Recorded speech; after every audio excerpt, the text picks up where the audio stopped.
What's up, party people? It's KeysDAN with RadioWhat.com, DJLittleRock.com, coming to you live and in living color from the Radio What studios. And this is my podcast, What Makes You Famous? It's an extension of the RadioWhat.com internet radio station that I've been running for quite some time. And if you need DJ services, where do I always send you? DJLittleRock.com. One more time, DJLittleRock.com. Check availability and get a free price quote, and maybe you can have me at your next event. You know I like to party with the people. The people need to be entertained. Are you not entertained? Let me entertain you. Speaking of entertainment, today on the program, you know him, you love him. It's our old friend, Darragh J. Brady, or simply DAR.RA, Darragh. Just a fantastic fella. You've heard him on the podcast before. Always got some knowledge to drop. And he's going to drop some knowledge on us in the next few minutes. So stick around. Let's see, this week's shows. Okay, my public shows are still going to be going, even though I'm not there. The Rab on Friday night, I want you to go. I think Brock or his people are going to be covering it for me. I have a middle school dance on Friday night. I'm so excited. I do this middle school dances about twice a year. And always a good time. I mean, the kids, they do come up with some strange songs, and I always find the clean radio edits of them. But, yeah, always a good time. We got a middle school dance on Friday night. But go out to the Rab on Friday night, my usual Friday night gig. I'll be there next week. So excited. And then on Saturday, I think, I have a birthday party. So I won't be at the at Mr. Brew's Tap House in Little Rock. But once again, Brock is going to take care of that one personally from 6 to 10. So Friday night at the Rab, go ahead and go there. Have a good time for the video dance party, karaoke jam, the Rab in Conway, Arkansas.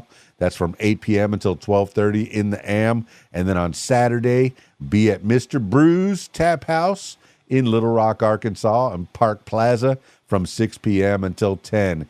I will miss you because last week was so good. Both places. Oh, the Rab Friday night and Mr. Brew's Tap House. Oh, just awesome. Fantastic.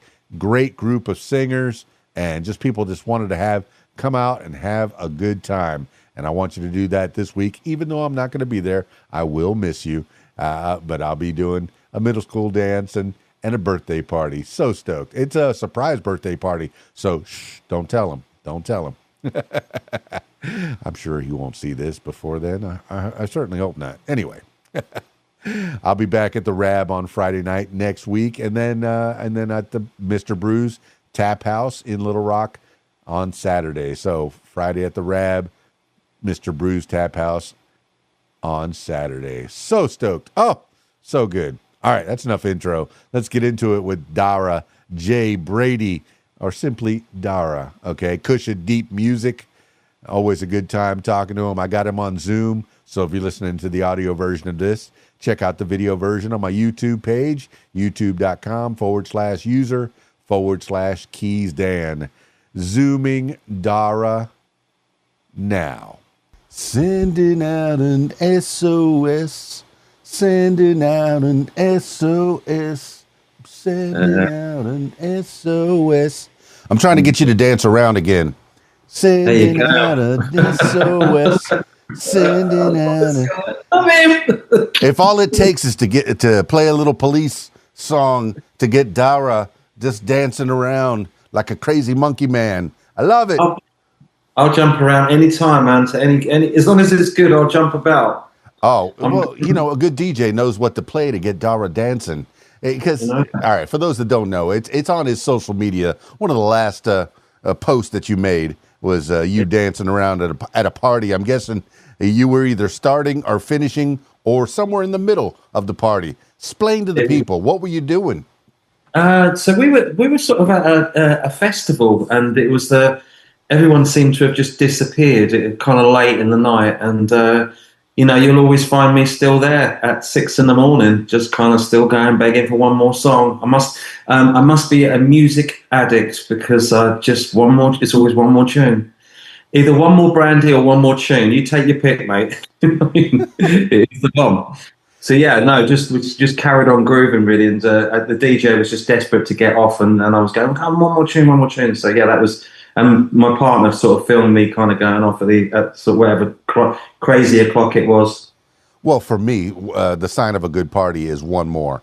When you get somebody to say just one more, always leave them wanting more. That's usually the motto of a rock star, of an entertainer. Always leave them wanting more, because if they want more, they'll come back for more. They'll come back to your next show.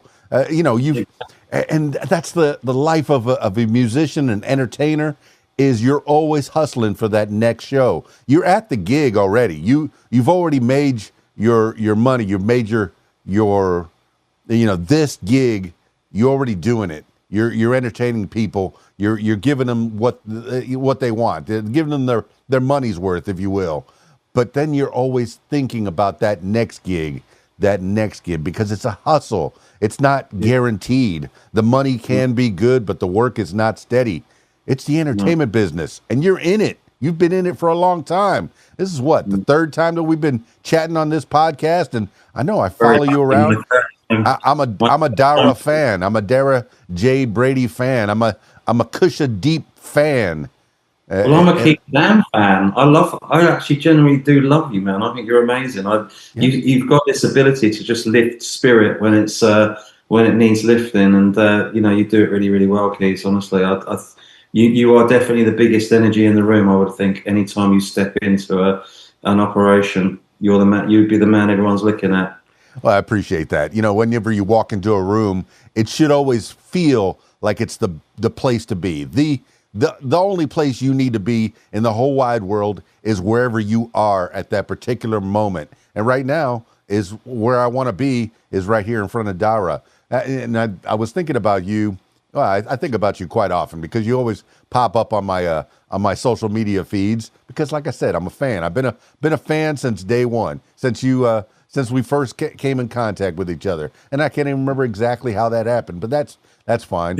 But the Darragh, DAR.RA, the stage name, it wants to make itself into a hyperlink. Have you ever thought of buying that hyperlink and trying to make that into a website?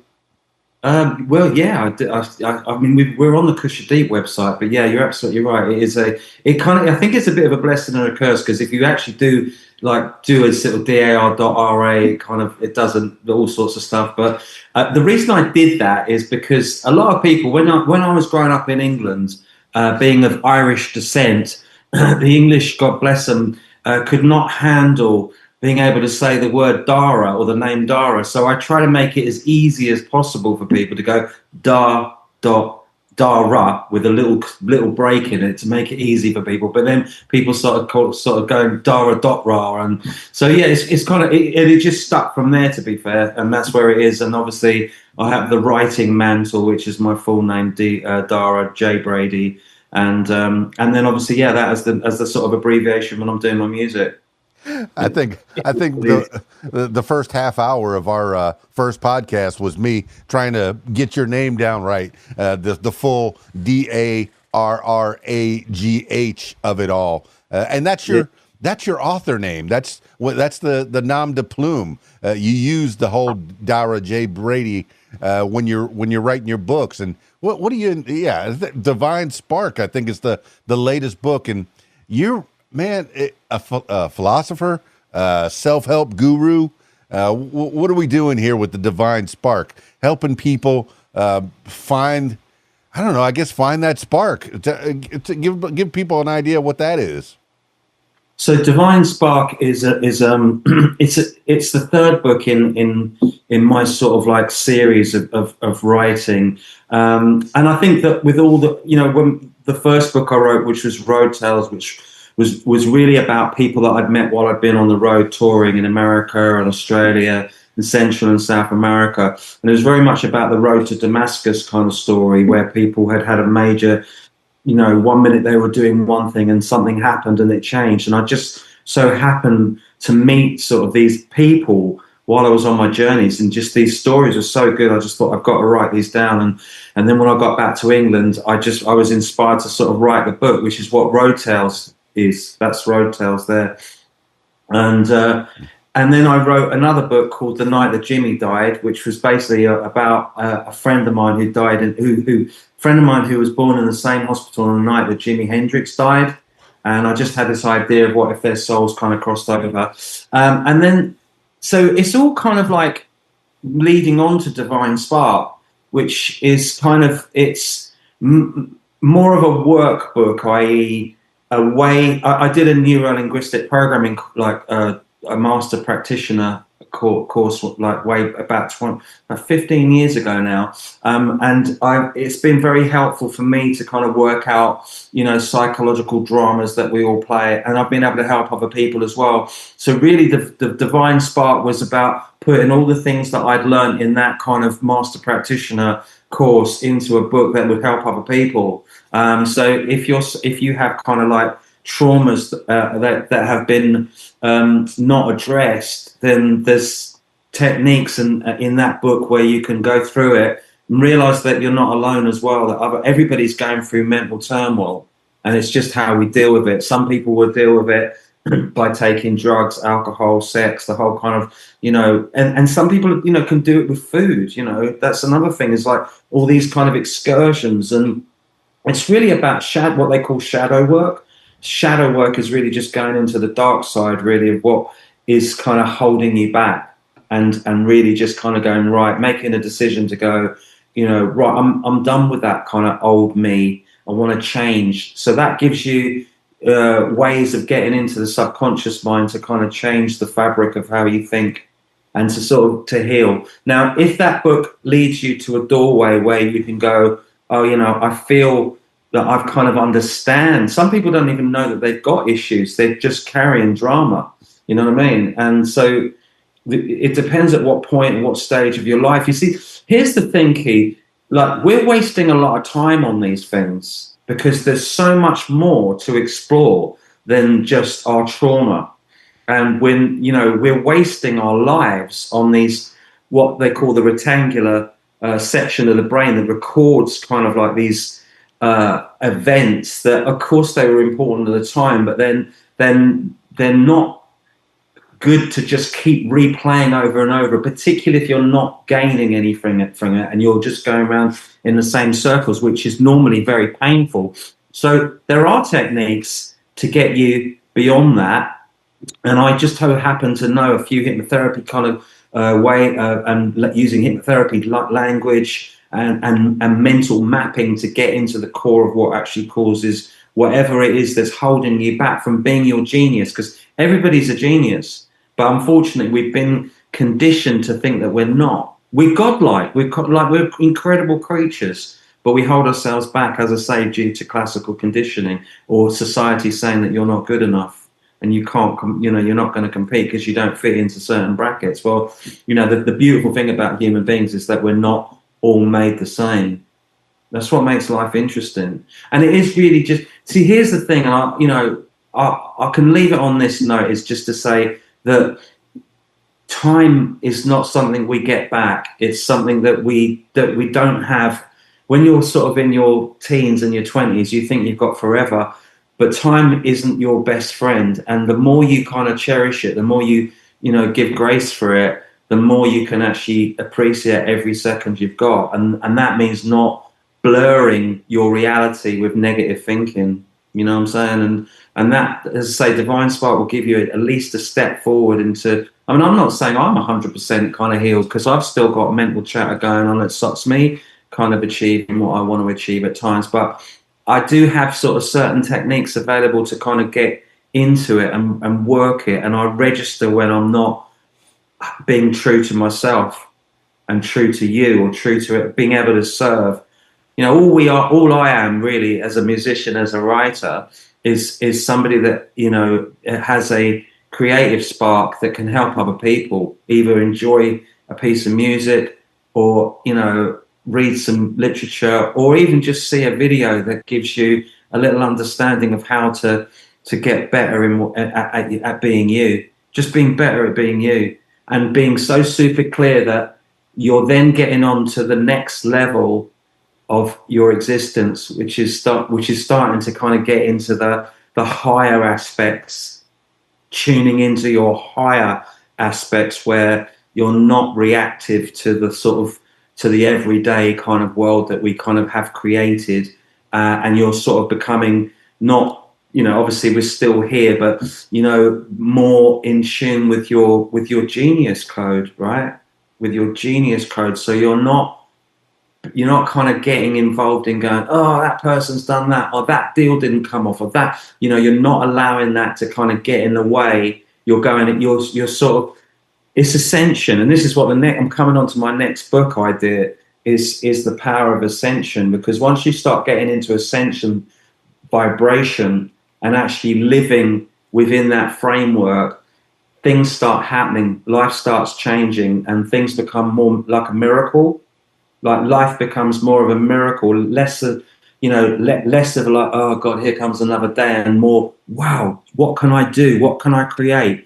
How can I make the world better? How can I make something magical happen where, you know, other people can sort of see their potential, you know, their potential to be able to just be amazing. And that's it, man. That's you know, that's what I do. That's what Kusha Deep's about. It's just about creating, you know, little kind of platforms to pay, you know. And I've been getting feedback on the book already, and it's been really quite beautiful to hear people starting to get, you know, we've had 5-star reviews on that book on Amazon, which is really cool. And I've got people who are writing to me going, this has really helped me. I found it really helpful. So job done, really. Do you know what I mean? On to the next idea, or, you know what I'm saying? On to the next tip, you know? Yeah, life is tragic and beautiful and chaotic and marvelous and wonderful and brilliant all at the same time. And so many other adjectives. The reason I came up with this podcast is to speak to people such as yourself, Darragh, and learn from you. And, you know, it becomes kind of a therapy session in itself, just chatting with people, having a genuine conversation. Yes, you're here to promote some things, and I want you to promote those things because they're going to help other people. Listening to music, reading a book, reading other people's thoughts. It helps other people to know that they're not alone in the world. As a young man growing up, you know, I was in I had a very stoic grandfather, and he was my father figure because I had some stepdads here and there, but I had a very stoic grandfather, and therapy. Some people are open about their therapy sessions and how they deal with life, and some people have to go to an actual professional. But I was always taught to push that stuff down, push it way down deep, and don't let it out, and just put a happy face on, and have a positive outlook on life. And I guess it has benefited me. When I was a kid, they tried to, you know, I guess everybody goes through something in school where, you know, you're not doing good on your grades. You're not getting the marks you're supposed to get. So they sent me to a therapist, and I had one session. I think we played board games, and the expense of that, and just playing a board game with a professional. My parents said, no, that's not working out. We're not doing this anymore. So, you know, and I've been in. I was born into a Catholic family, so therapy could be talking to your priest, but therapy could be speaking to a friend, speaking to Darragh, to Kusha Deep. You know, even the name Kusha Deep that you've made for your record label, your professional, you know, I guess umbrella is spiritual in nature anyway. You're a person who reaches out into the universe and wants to feel what other people are feeling and take it in and then give it back. It's energy that flows, and here it's flowing across the Atlantic for us. That's beautiful, and you know, just picking you up on what you were saying there. Of course, you know, we came from a different generation. Gen X were kind of like, you know, we were probably the last generation in some respects that were told to just get on with it and not sort of talk about your issues. I mean, you know, I remember coming back once. I split up with one of my first girlfriends. I must have been about 15 or 16, and I was generally broken. But it was my fault, and it always is my fault, to be fair. But I was gutted, and I remember going back to my mum, and my father had died when I was young, so it was my mum bringing up two boys who were pretty boisterous, and I started crying sort of in front of her, and she said, "What are you crying for? Pull yourself together. You're a man." And I went, "Oh, sorry, Mum. sorry. Pull myself together, falling in." And that was the way it was. You didn't show your emotions because, it was deemed weak. And in some ways, it's got to be a balance. It has to be a balance between sort of, being able to open up to people, being able to have conversations, but also not collapsing into it, not collapsing that you are kind of allowing yourself to kind of collapse within yourself. There has to be some sort of internal strength that can take control of that scenario. And I am actually saying within Divine Spark, you have to take control of the inner self. When the brain is chattering, the higher voice has got to come in and go, enough, shut up. I don't want to hear it anymore. You've got to take control, because the more you buy into it, and it's so easy because you go, oh, that's probably, I need to explore that sort of depression. I need to explore that. But actually, you have to explore the trigger. You have to explore where it's coming from, and become a mechanic of yourself to go, actually, I can see, and this is where mental mapping comes in, is to go, you follow the line of the thought. So something comes in, triggers. So I don't know, say for instance, a gig gets cancelled, right? and you were kind of like really gearing up for that, and they didn't give you any notice. They just cancelled it, and it really knocks you, and you go, and you start to kind of get angry, and you go through all the reactionary kind of things, you know what I mean, and all the kind of scenarios going on. And then you might start blaming yourself and go, well, is it something I did? And you start going through that whole rigmarole and start beating yourself up and go, well, maybe I'm not as good as I thought I was. Maybe, and all these kind of things come in to sort of trip you up. Where if you can go, okay, so let's just take one of those thoughts, pretending. Let's just say we had something like that happen, and suddenly the self-doubt comes in, right? Just hear me out on this. So the self-doubt comes in, and you go, okay, so I'm not as good as I thought I was, So here's where it gets interesting. So you would go, right, let's just look at that thought, right?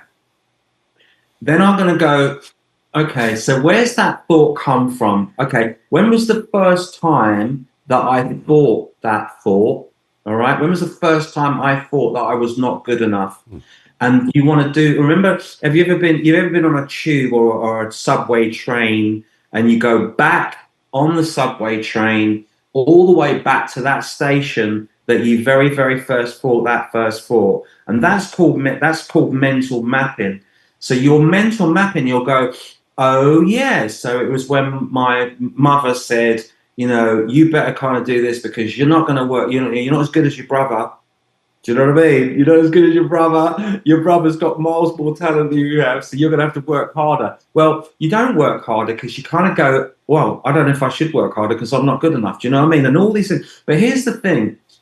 What have I done there? I've gone all the way back to when that thought happened, and then like a bronchia, you branch out and go, oh, because of what that happened, or mum said that, or dad said that, or somebody at school said that. Well, that's when you get the kind of the grasp. Then you go, well, okay, so what did they know? And what resources did they have available to them at the time to be able to make that judgment on me? Do you see what I'm trying to say here? So you then question the validation of the criticism in the first place, right? Then you can go, well, what did they actually know? What did she know really about how good I was going to be? Did she see how good I was going to be, like further down the road? Did she know how good I was going to be? So you can question where that trigger's come from in that instance. Do you know what I mean? And you can then you can do what they call looking at it from multiple different positions. So you could go back to the event. This is a corker, and I do this in the therapy sessions as well, where you'll go, look at it from above the situation, all right? So you go, oh, okay, so I can see me, I can see my mom, I can see my brother, I can see one of her friends, all sitting in the front room, and there's a conversation going on, and you're watching it, and you're going, oh, that's interesting. Oh, that's funny. Okay, I get that. I get that. Okay, and then you start to kind of you can drop into the conversation and actually, as an adult, empower yourself to be able to defend yourself from that negation, right?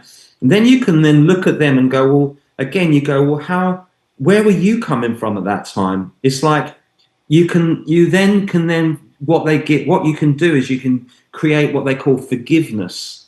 You can forgive somebody, right, for their lack of actual knowledge themselves. None of them were psychotherapists, so how did they know, right? None of them were qualified to be able to make that criticism, so how did they know? So you're doing 3 or 4 different things. You're going back into the situation you're empowering yourself by going back into it as an adult and saying these people weren't qualified to be able to make that decision. So you're dismantling the trigger. Do you see what I'm trying to say? And that is so super powerful. Then you can go back before the event and go, well, what did I feel before that was happening? Oh, I was pretty kind of happy with my life. I was walking the dog and riding my bike and everything was cooking. Do you know what I mean? Blah, blah, blah, blah. So you can then understand actually that you were different before that happened. So if you were different before, you can be different in the future. Do you see what I'm trying to say? So you think of it like, so there's the train track, there's the event. You've pretty much fixed the track, right? And now the train can just go straight along that track because the track's been repaired. And then you can then go into your present, right? And then you can do what they call future self, where you can go into the future. You go, right, how do I feel now? Well, now that I know that I feel pretty confident that I can do, not in a too egotistical way, because that can be dangerous. But say, you're feeling pretty empowered. So you can then go into the future and go, I've got a big gig coming up and I'm feeling nervous about it.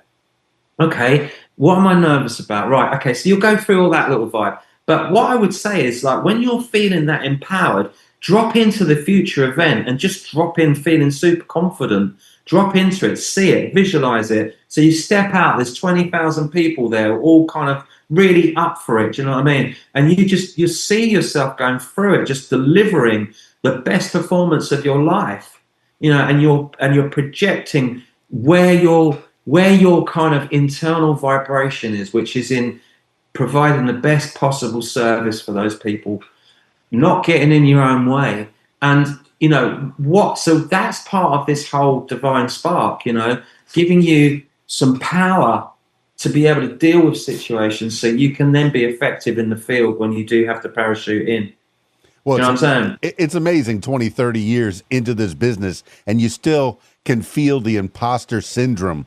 The total idea that you may or may not be qualified to do a certain show, a gig, a performance, an appearance, a meet and greet even. What if they meet and greet me and I let it slip that I don't know what I'm doing? I'm totally unqualified for this. But depending on what kind of gig that you lost and what time in your career it is, if you're just starting out and you're depending on that gig to pay your rent, to put food on your plate, to put gas in your vehicle, or petrol in your vehicle, losing that one gig. It's really weird. I always say gas. I never say petrol. It's really weird. So come on, we've got to go get some gas. I know it's a real American thing to say, but I actually don't say petrol. I might say diesel, but I normally say let's go get some gas, man. I don't say it like that, but I do say get. That's so funny. I've said schedule since 1986 when Christopher Walken, who is not from the UK, said it on A View to a Kill, a James Bond movie. He said, "Good, right on schedule," and ever since then, boop, it popped into my head. Instead of saying schedule like an American would, I say schedule like a British person would.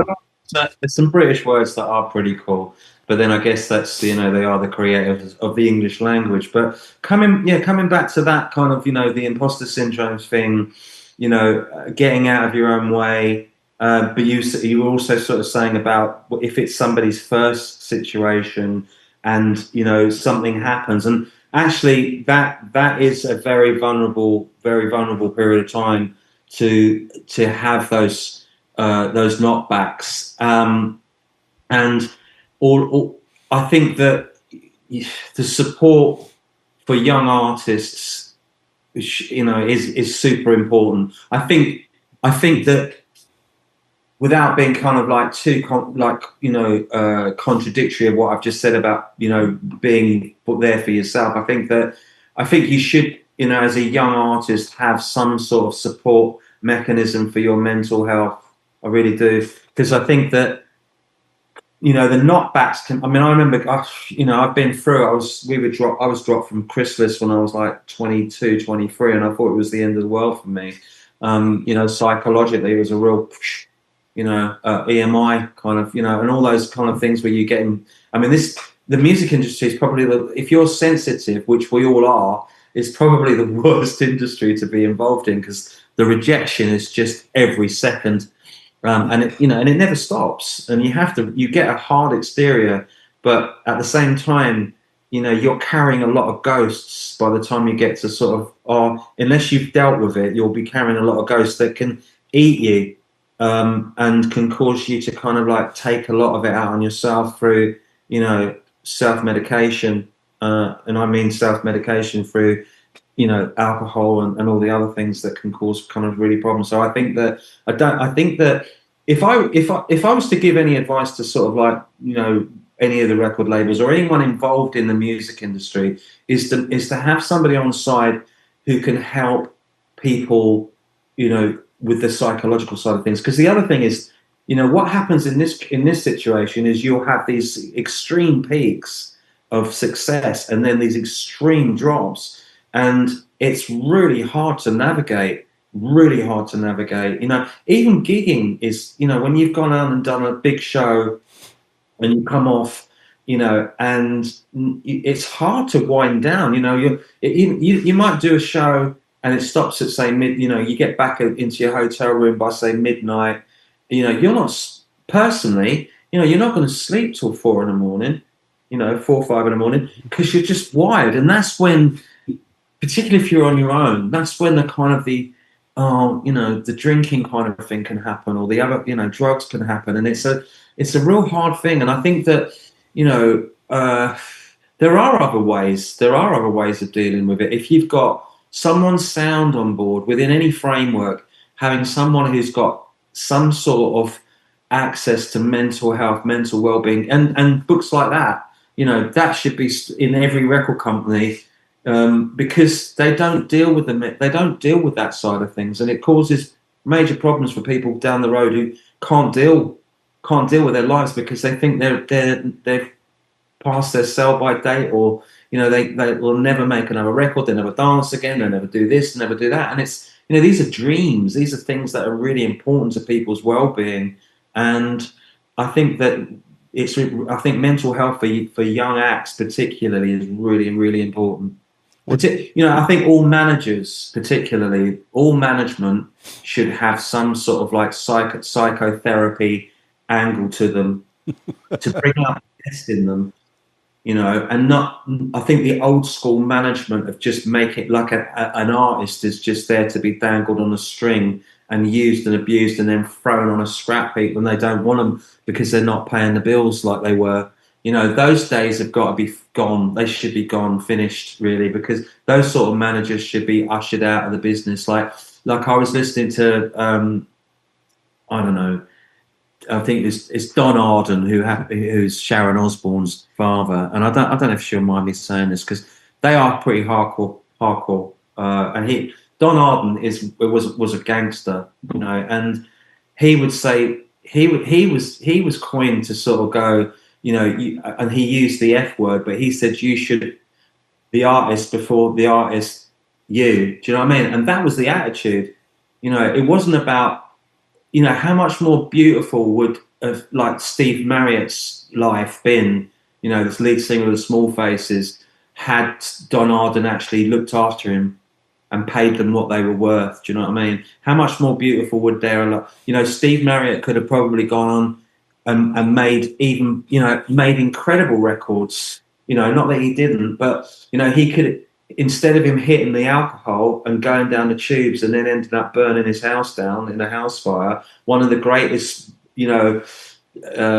soul vocals, that ever existed, again was utilized and abused. And then, instead of actually, I mean, I know we're going back now, so we can look back in hindsight and go, it was mad and it was great artistically, but those guys had no mental well-being, no support whatsoever.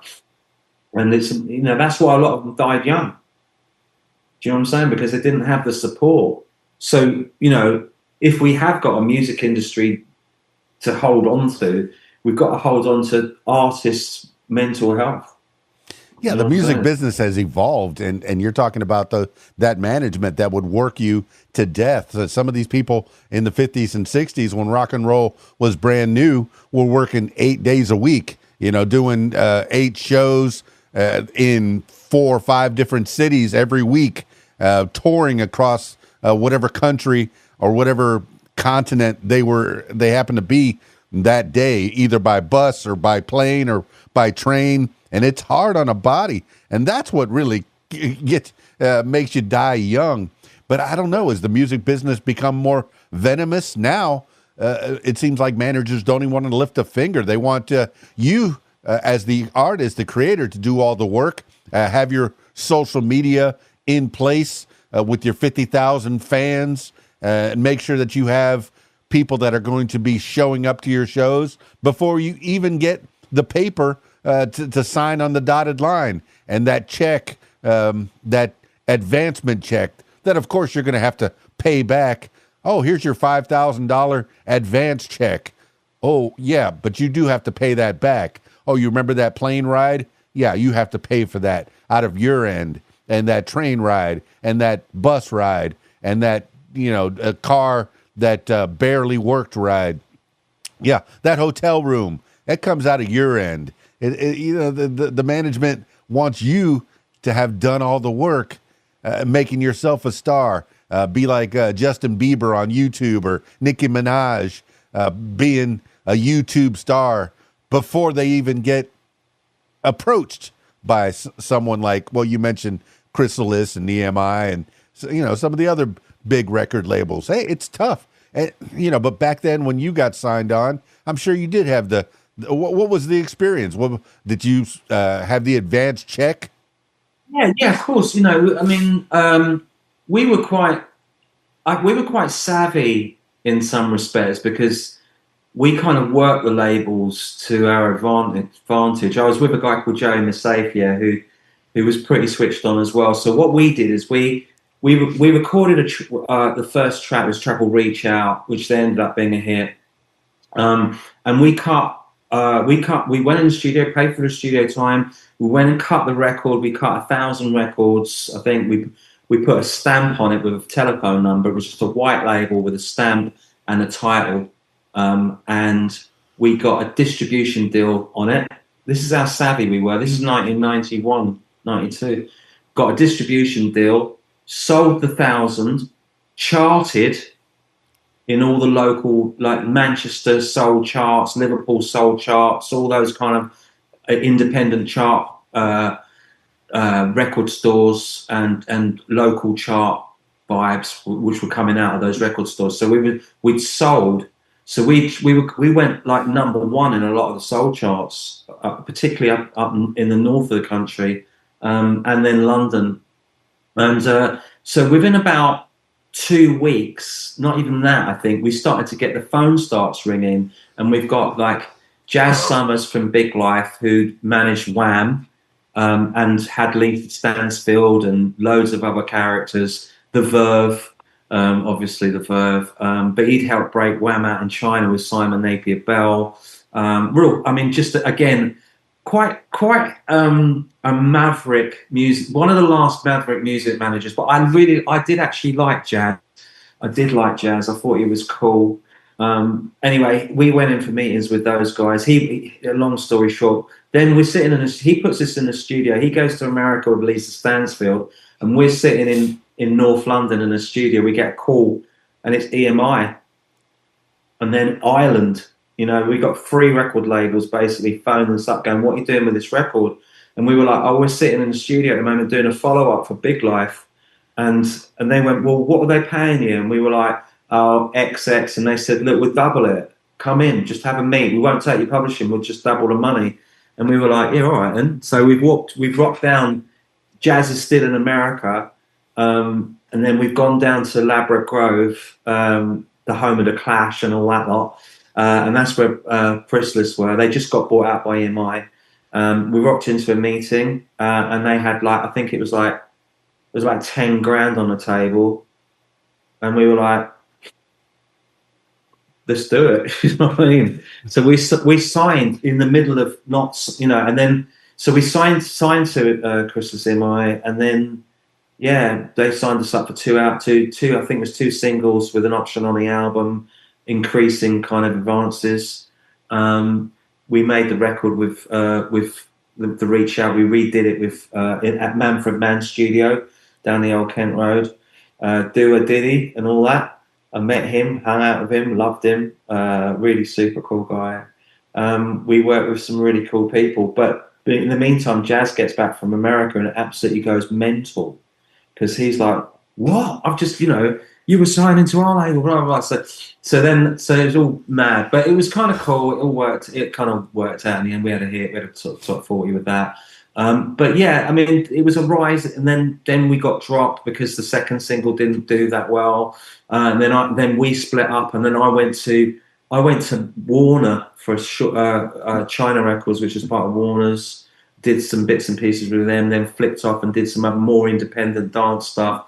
And then I went out to Australia, and I was working out there for sort of 2 years for Festival, BMG Records, doing a lot of remixes like Frankie Goes to Hollywood, Tears for Fears, that kind of thing. So I was kind of busy, active, and then, but it took me a little while to get my confidence back as an artist, in all honesty. So I flipped off, and I was always doing kind of other production bits and pieces and then writing for other people. And it did take me a while to really get my confidence back. So when I eventually put out the first Darragh record, which was Soul Hours in 2007, in 2009, it had taken me that long to sort of suddenly get that feeling that actually I can do this on my own. I can stand there on my own and do it, because I think I've been pretty battered by the whole experience, in all honesty. But it was a good adventure, and we learned a lot. I worked with some really cool people. I learned my craft. I worked with Paul Waller, who I've just been working with on the new album. We've come back together and done some nice bits and pieces together. He taught me loads. I was in some great studios in London, like Man for Man Studio, obviously, Townhouse. We went up to Master Rock in Kilburn. We were in where else? Unit 1 in Camden Town. All these really cool studios that aren't there anymore. These are big tape, 2-inch tape studios. And that's what a lot of that 90s music sort of still holds up, is because it was still on tape. We were still using tape, even for dance music. It was before Pro Tools, really. So you still had to use like a Atari 1040 with a sync code that would link up the tape. So you'd have this is why it was so good, because you had a computer but was linked in with tape. So you got the best of both worlds. You got the digital and analog. And to see those old tape machines rocking and rolling, I was really lucky. I was even lucky to sort of to see people tape splicing, like doing 3.5 minute radio edits with a splice. I was lucky to see that, because that had phased out by the time sort of Pro Tools kicked in and you could do it all digitally. But I would just come on the cusp of things where things were starting to change from that, literally getting a piece of tape and cutting it and then sticking it back together again. That's how they did their edits, man. You know what I'm saying? Line it up on the tape machine and go, cut there, stop it there, right, slice it, stick it back together. And it would sound amazing. Do you know what I mean? If you think about Strawberry Fields, for instance, that's two tapes stuck together. Do you know what I'm saying? They're both at different speeds. I don't know if you know that, but they're actually George Martin, because Lennon liked the first take of one take, and they happen to be at different speeds. So they had to sort of like splice them together, and I think sort of slightly change the kind of speed tempo to actually be able to splice it together so it didn't sound. That's why Lennon's voice sounds really weird on that record. If you think of Strawberry Field, like if you think of, say, I don't know, what was the single before that? Paperback Writer. The one before that, let's say Day Tripper, for instance. You think of Lennon's voice on Day Tripper, and then think of it on Strawberry Fields. It's like two different humans, isn't it? It's really like low and, let me take you down. It's kind of, whereas like you've got that, bellowing kind of like Lennon and McCartney in their peak, I'd say up to about 66. I think that was, in terms of harmonies, those Little Richard kind of like real tight, vibes, that kind of electric vibe. I think by the time Peppers comes along, it's cool, but it's more kind of less performance. It's more kind of like sticking things together and making music. Genius stuff, don't get me wrong, but I definitely feel the sort of the electricness of like the Beatles was probably from about 64 to 66, 2 years really of that. If you look at, I don't know, look at them at Shea Stadium, for instance, do you know what I mean? Well, I love this. I love this trip down memory lane that you're taking me on. I know how to splice. I remember those days. I was on the radio from the mid '80s through to the '90s. But we've gone a little inside baseball, and I hope it's not too much for the listener, because I'm fascinated. You mentioned you did mention as a young man in the early '90s, having all the success, riding the gravy train, getting that 10 grand put in your face, and not having to give up your publishing. You're allowed to still use those songs now, from what I'm guessing, and you can correct me if I'm wrong. But that setback, that set you back 15 years before you felt worthy enough to try it again. That's the sensitivity of a creative, in this business. And I guess I am sensitive. I am sensitive to the crowd and feeling what they want to hear. And that first gig that gets cut off, that first gig that you do, you're not a seasoned performer. You're relying on your training, on the teacher that taught you how to play guitar, that taught you how to sing, or the practice that you did in your room. And then you go to that first gig, and if that first gig gets canceled, oh my gosh, what a setback that would be. But if you're in it for 20, 30 years, it's just another gig. You got this. Your training is kicked in. It's reflex. It's muscle reflex. You already know how to get there. And at the end of the night, when the police start playing, that DJ plays the police, you're going to dance around by yourself on the dance floor, sending out an SOS. I want you to dance. I want you to wiggle. I just think to myself, like, I don't need to kind of have an audience to have a good time. You know what I'm saying? So if I'm out, I want to have a good time, and I'll just, I don't need to drink. I don't need to take. I don't need any of that. I just need some good tunes, and I'll get on the floor and I will dance till the last person standing. But I was always like that. I was always very much kind of like, we'd be in the Ministry of Sound at sort of 8 o'clock kick out time. Do you know what I mean? And I'd still be going at like 8, and everybody else would be going, "Come on, Darragh, let's go, man." I'd be like, "No, do you know what I mean?" And we'd be, we used to go out on a Thursday in London and not go, I'd be out from Thursday, Friday, Saturday, Sunday, Monday. We'd come out of the Gas Club in Leicester Square, and I would be probably booked into a studio somewhere up in North London, and I would put some glasses on, and I would head up to wherever. I'd probably have to touch base, get some clothes, have a shave, whatever, and then go straight to work. You know what I'm saying? But we'd be working,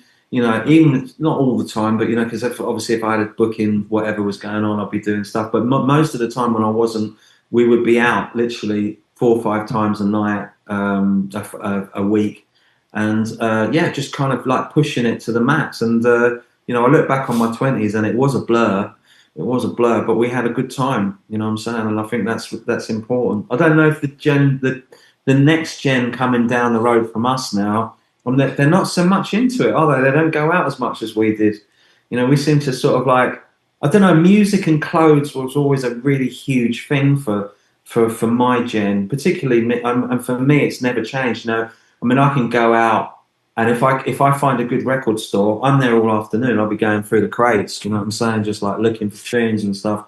You know, or I've always been into my clothes as well. So it's, you know, if I there's not. Yeah, you know, I'll go to London or whatever and look through the clothes, like, you know. But I like old vintage stuff as well. So I'm like, you know, I'm always looking for vintage kind of bits and pieces. I'm not really like a new kind of like shopper. Or I've always been into also just making my own clothes as well, get like designing and getting people to make stuff for me. So, you know, but clothes, music, and sort of, you know, literature, film, it was just the things that kind of really made me excited. You know what I mean? And it's such a beautiful art form when you get it right. You know, it's a beautiful art form, and you know, we are definitely looking at a kind of, there's a lot of challenges to the industry now. You know, Hollywood's not what it was like.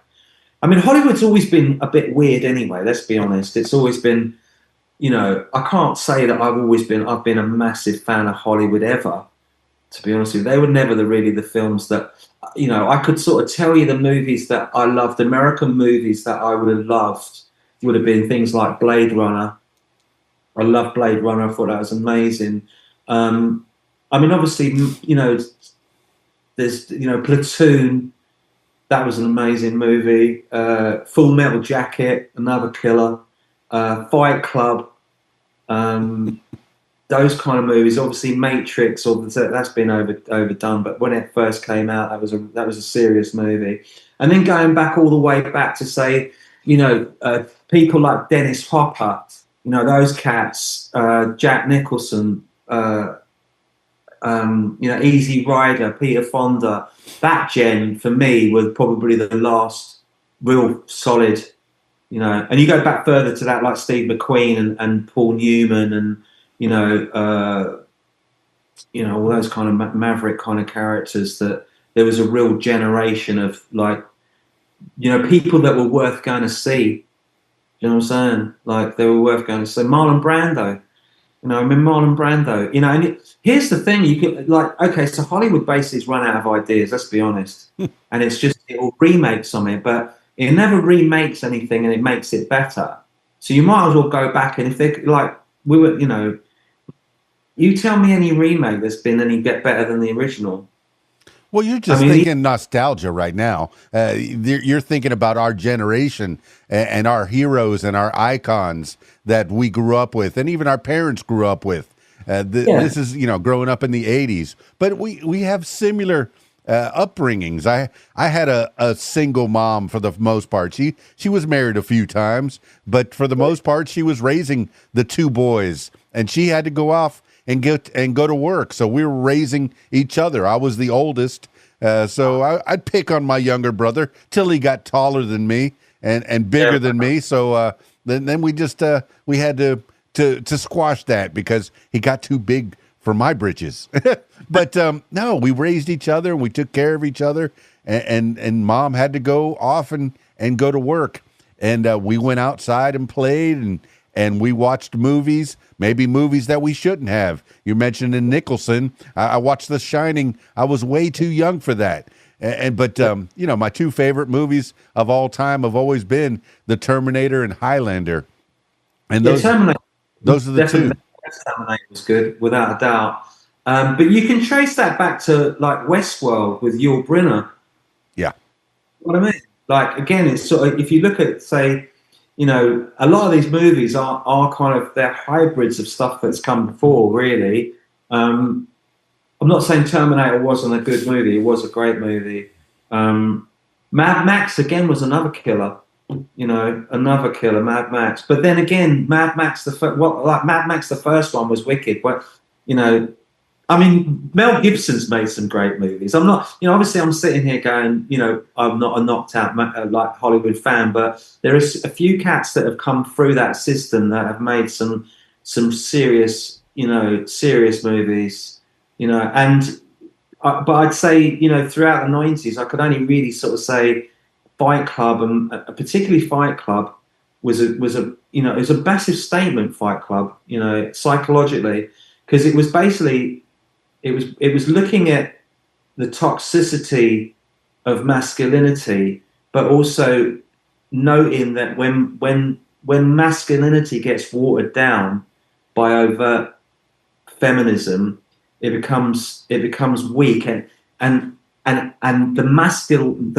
natural masculine vibe finds an underground way of actually expressing the unresolved anger and how should we say, survival mechanism that is in every male. Like, it's being bred out of us now because it's deemed toxic. But that movie is a statement to say, when you, the whole core of like that movie is about balance. You know, when you've got too much masculinity, you get the harshness of the Fight Club, which is brutal, you know, in itself. When he finds Tyler, when he finds that Helena Bonham Carter, and he finds the balance, eventually, that's when you get the best out of a man, is when he finds the balance between the masculine and the feminine. What? When you've got too much masculine, it's horrible. It's horrible. Like, toxic masculinity is horrible to be around. But at the same time, when you've got a complete dilution of the masculine energy, that's equally as bad. Do you understand me? Because it becomes like, oh, come on, stop, pull yourself together. Come on, do you know what I mean? We've got a water win here. Do you know what I'm saying? So you have to have a balance internal. And actually, if you look at, say, I don't know, say like people like top SAS guys, like your guys would be the Navy SEALs. Like, we've got like Ant Middleton over here, who's like top. He actually is SBS, Special Boat Service, but it's the same thing. And he did these programs about, like, you know, getting people through SAS training. And one of the things that really stands out for me, particularly in the SAS framework, is the control of your emotion. You know, if you know, they'll put you in battle situations, and they'll want you to control your aggression. You understand me? So you're not like, like gung ho mental.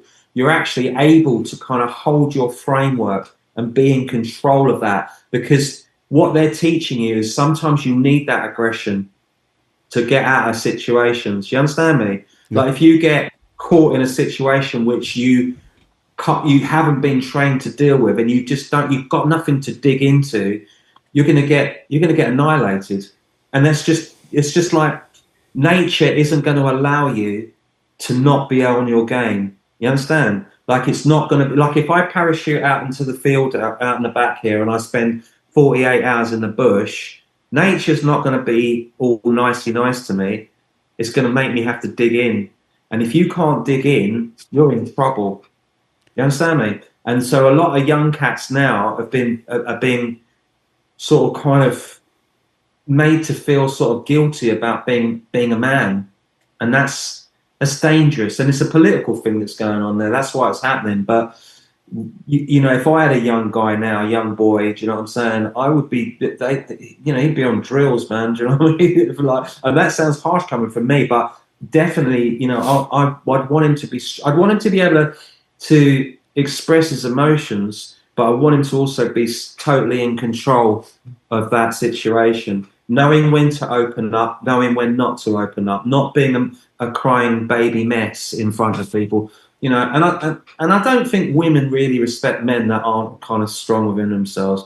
But toxic masculinity, horrible, you know. And it's when we have the best is when you've got male and female working together in unison.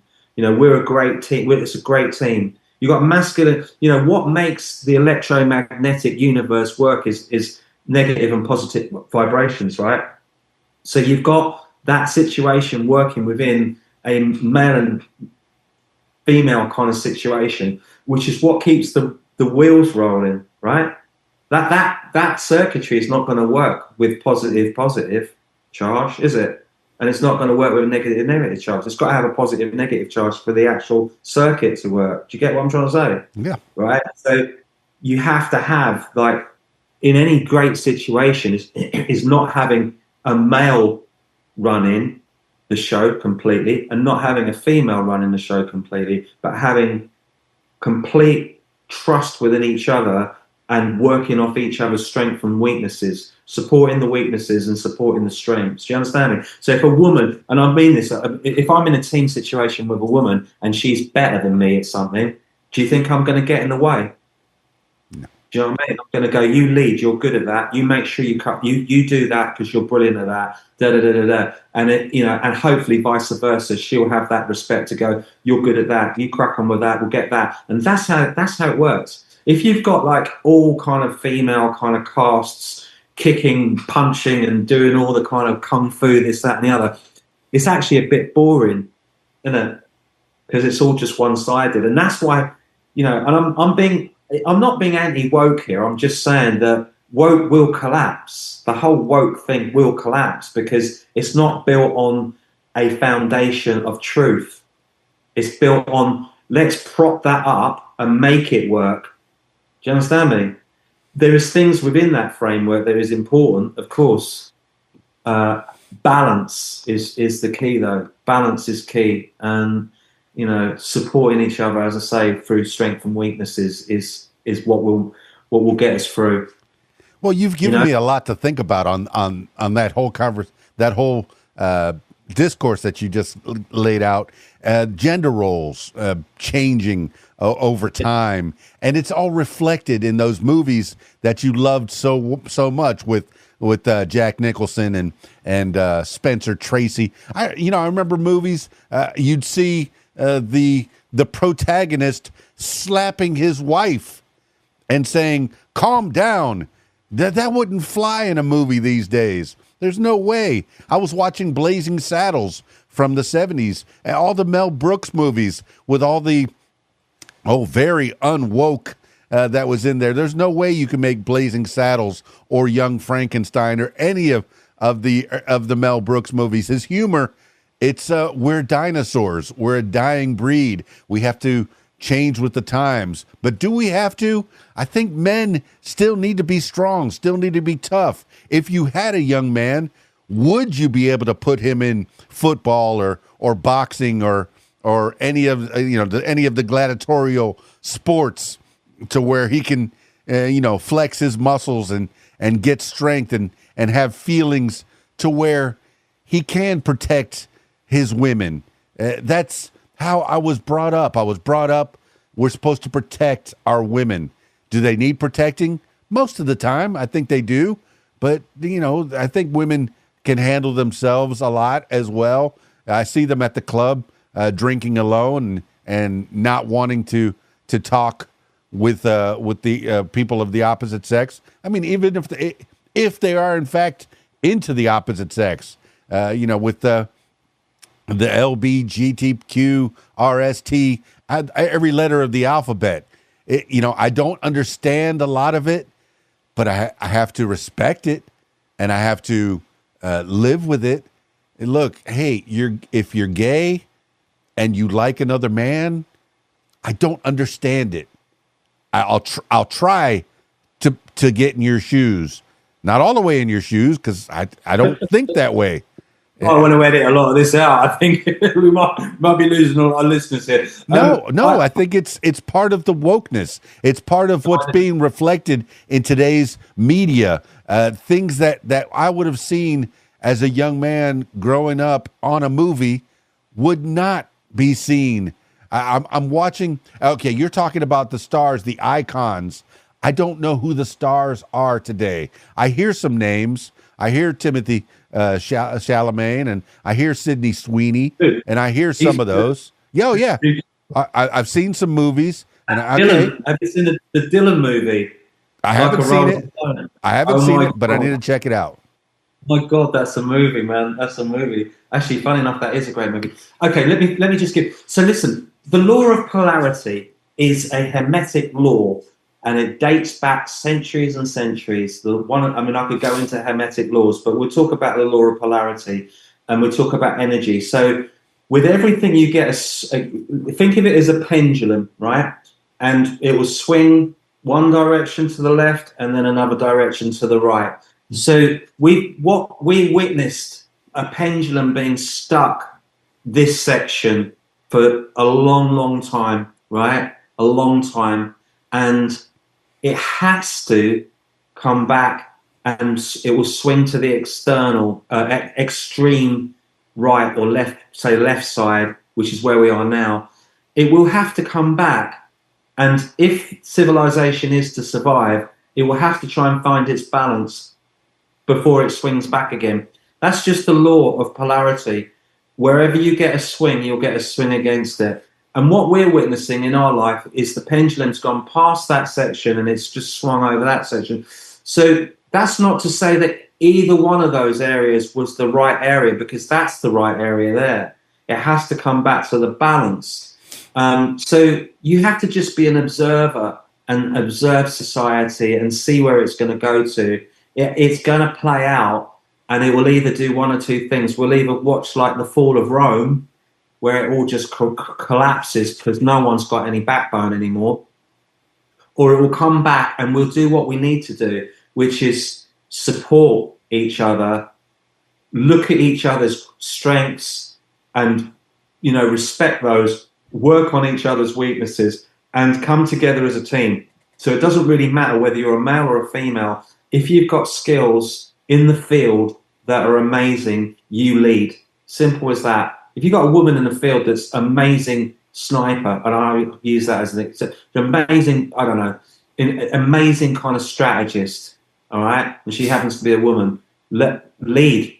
You've got to. It'd be crazy not to. And that's what I'm saying. And I think we had to come away from that misogynistic, you know, I don't want to see men being violent, even in films, to women. But I just don't want to see it. I don't like it. I hate, in some respects, even though I've mentioned the golden age and the nostalgic age, I don't like the way men treated women back in the day. I think it was wrong. You know, a lot of talent over the centuries was lost as a result of men being insecure about women. And I like to see a woman who's got her shit together, who's kind of pushing forward. You know, where I don't like it is where there's that anti-male, you shouldn't even be in the room kind of thing. That's when it starts to that's where we are kind of at the moment, is like there's a lot of kind of anger towards men. Rightly so. I think it's hard for us to kind of have to go through it because you're sort of going, but I'm not anti what you're doing, but just show me some respect at the same time, because that's where you're going to get that pushback, you know. And I think that when you've got too much kind of like of this push the female scenario, it's just put men into a sort of a camp where the Fight Club is basically about to happen. Do you see what I'm trying to say? Oh, yeah. That the Fight Club was pretty much predicting where we're going now. So men are just going to go underground, and so there will be underground kind of fights going on. Men will just basically congregate on their own. They'll be in their own groups. They'll be almost kind of like, you know, like kind of how shall we say, kind of like almost like military in that respect. Do you know what I mean? You're going to get a lot more men moving away from society. You already have men going their own way. Movements where men are just disappearing. They're going to go out and hang out proper old school, or men who've got a set will just go out in the bush and live out in the bush. They won't need to. See, the thing about a man who's still got a set, he can survive. If it all hits the fan, do you understand me? Oh, I like the way you put that. He's got a set. That's right. You know, if he's got a set, he's going to be able to go out in the bush and he'll be able to hunt and keep himself alive. Let's see how many of those woke cats are going to be able to sort of like hang out when it goes down, and there's no food in this, you know, and there's no laws, and they got rid of all the police force, and there's no one there sort of because they wanted to cancel the police force and this, that, and the other, instead of actually revamping the police force to make it fairer and a bit more cooler. You know, they want to get rid of it. Do you know what I'm saying? Which is insane. So you've got insane amounts of crime. You've got no law going on. That's what I'm trying to say. That's where you've got wokeness out of control. You know, when people are going, oh, you know, you've got to take pity on criminals. You've got to rehab, and they've got to be taken away from society, not just put back into society to do the same thing over and over again. You know, it's just like having a kid and throwing him out into the field and saying, get on with it. It's crazy. It's not, you're not taking responsibility for the situation. You're using a lot of kind of like untested ideologies in very serious situations, which are going to cause problems to society. So, but that's the pendulum. You know, it's gone that way, and we've just got to dig in and wait for it to swing back and not lose our sanity, and also be there. I think for men to also be there for other men, not in a kind of weird way, but in a brother way, in a brotherhood way.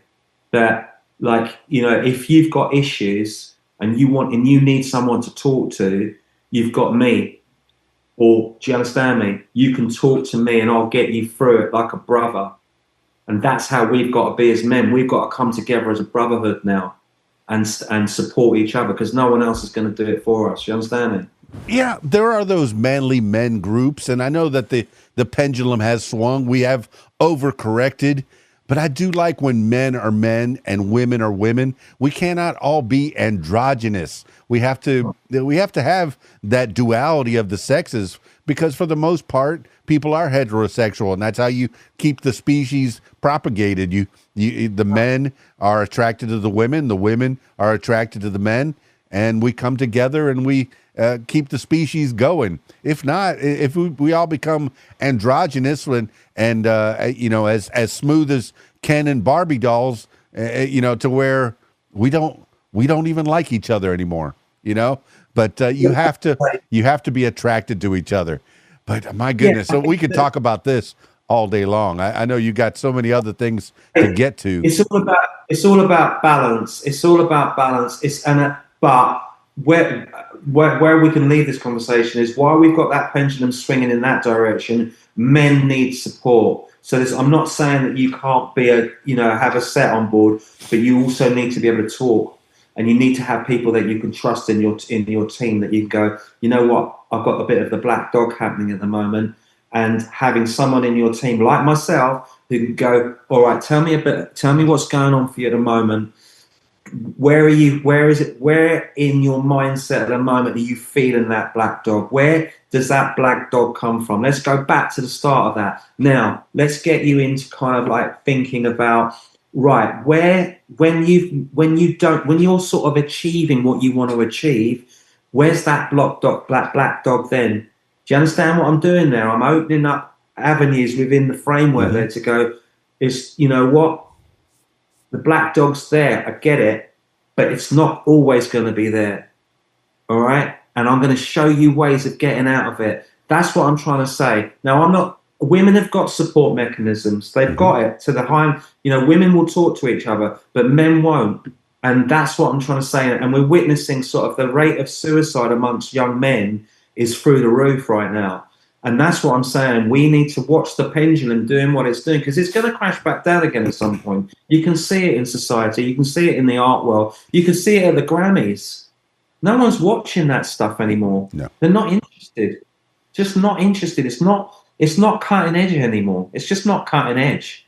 And it's not serving. Like, you know, if you come to see my show, it's not going to be overtly kind of like psychotherapy, but I am definitely kind of like bringing the tribes together within that framework. I don't care what you look like, what color you are, what you do in your bedroom. It's, you know, I want you to come together as one spirit energy. And when we come together as a whole, the magnitude of the energetics becomes magical, and we can move mountains as a species. But we've just got to remember that we are just energy, right? We are just energy. Now, that might sound a bit woo-way to you, but everything is energy. Think about Tesla. Think about Tesla saying, if you understand frequency, then you'll understand the universe. You'll understand what this is all about. We live in an electromagnetic universe. That's what this is. So if you understand energy, you understand vibration.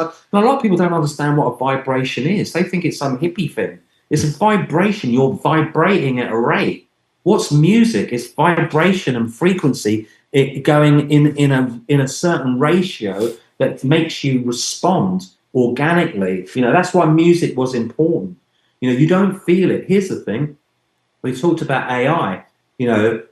All right, AI is super clever, man, and I'm not denying that. I've heard some stuff that I'm going, wow, that's amazing. But what does it make me feel, if anything? When I try and feel it, I can't feel the vibe. I can't feel the vibration because it feels unorganic. When I listen to I don't know, let's say Led Zeppelin, for instance, against some AI band, I can feel the energy of that band. I can feel it, and that's what humans have got to remember. We aren't digital creatures; we're organic creatures, and the more we head away from the natural order, the further we get closer to hitting the wall. And we've got to embrace technology, allow it to do its thing. But when it starts to dictate to you, and when you can't tell the difference, is when you've got a major problem.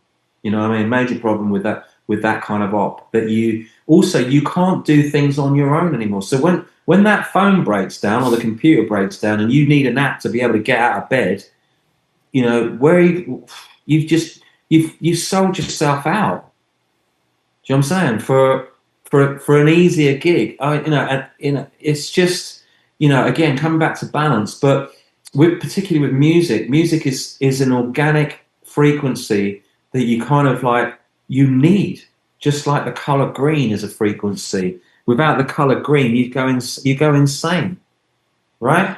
You go insane. And that's why people who live in cities kind of have, that if you take a kid that grows up in the city surrounded by concrete, or you take a kid that's grown up in the back end of the countryside, the kid in the countryside is going to be 9 times more switched on in the organic sense of the word than the kid. The kid out of the city is going to be a survivor, hardcore survivor. But I guarantee you, if you look to them and then transported them 50 years into the future, the kid out of the countryside is probably still alive, whereas the kid out of the city is probably not alive. Do you know what I mean? Because he lived an unorganic life, no sunshine, no, you know what I'm saying? No kind of like I say, you have to have the color frequency green. It's a certain hertz that makes a human being feel like settled and grounded. Without it, you're going to lose your sanity. So the more we come away from the organic kind of coding, the more problems you're going to see in society, man. Do you know what I mean? So yeah, crack on with AI. It's great. I mean, I love a bit of chat GPT for working out stuff, like particularly just asking questions and stuff like that of like, who does that? Where's that? Who did that? Who wrote that? Brilliant. Great. You know what I mean? But I won't let it kind of dictate it. I've got people saying, why aren't you using Suno, man? For making, getting your music together. It's because I'd rather make records the way I make records. So, I'm working on a song at the moment called Give You Up For No One. And I've gone through so many permutations of that song, even right now, and I still haven't got it how I want it. And yeah, I could have probably popped it through Suno and it would come out really super quick. But I don't want that. Do you know why I don't want it? I'll tell you why I don't want it. Because it's not part of the journey. Because when I look back at, say, I don't know, Cure for Jealousy, I can tell you exactly what I was going through at every point when I was recording the bass lines or getting the drums done or getting kind of the strings in the mix or whatever it was I was going through. It was a journey. It was an organic journey. And I'd say you put Cure for Jealousy up against any record right now and it will stand, not only stand, it will clobber you with a baseball bat in a very funky way. You know what I'm saying? It's a great record. It's, it's just a beautiful sort of live rock disco kind of vibe, you know what I mean? But it's organic and every note has been played on it. But you couldn't tell, maybe you couldn't tell whether it was computers or not, but all those notes, everything's live. That's what you get from me is like Eden, live, New Kind of Normal, the whole of that record, all live. We didn't cheat on that record. We didn't use any of that stuff. Although, and I've got people saying, but don't be stupid, you're going to get left behind. Well, I don't care. I just generally don't care. Leave me behind. Leave me behind making records on a tape machine. I'm quite happy with that. Yeah, but you're not getting left behind. You know technology. You know how to use things. There's the reel to reel machine that you used, and you got in with Pro Tools. And behind me, there's Adobe Audition that's recording our audio right now.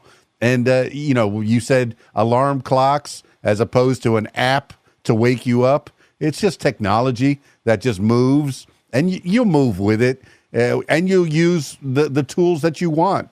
And the next generation, they might make all their songs using a Sona or an AI capable. They'll remix the Led Zeppelin songs that you talked about and make them all new. And Robert Plant wouldn't even recognize that new record because he didn't write it.